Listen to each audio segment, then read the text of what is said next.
Hi everyone, welcome to my mini blog. তো এটা ছিল গণেশ চতুর্থীর দিন। আমি এখানে রেডি হচ্ছিলাম আর ডোডোকেও রেডি করাচ্ছিলাম সাথে সাথে। আর এটা ছিল আমার সেই দিনের ড্রেস। কেমন লাগছিল আউটফিটটা একটু কমেন্টে জানিও। আর ইনি এখানে দাঁড়িয়ে দাঁড়িয়ে রাইমস বলছে, আমি কিছু ফটো পোস্ট দিচ্ছিলাম, ভিডিও করছিলাম। তারপরে বেরিয়ে গেলাম তিনজনে আমাদের সারথি নিয়ে। রাস্তায় বেরিয়ে দেখি পুরো দুর্গাপুজোর মতো ভাইবস দিচ্ছে। মানে আজকাল গণেশ পুজোও যে এত বড় করে হয়, এরকম লাইটিং হয়, রাস্তায় না বেরোলে বোঝা যেত না। তো যাই হোক, এখানেও আমি একটু ডোডোকে ডাকছিলাম। আর ডোডো দেখেছি 32 পাটি বের করে, যদিও ওর 32 পাটি এখনও হয়নি, যতগুলোই আছে সবকটা বের করে হাসছিল। রাস্তায় কত লাইট ঝলমল করছে। এখন কিন্তু প্রায় 9:30 বেজে গেছে, কিন্তু তাও রাস্তায় লোক জমজমাট।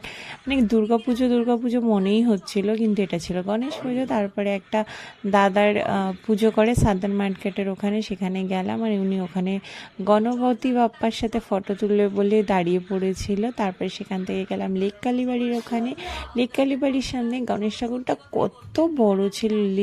কলকাতাতেও যে এত বড় করে গণেশ পুজো হয়, সত্যি না দেখলে বিশ্বাসই করতে পারতাম না। আরও কয়েক বছর পিছিয়ে গেলে এরকম করে কিন্তু গণেশ পুজো হতো না, এখন সেগুলোও হয়।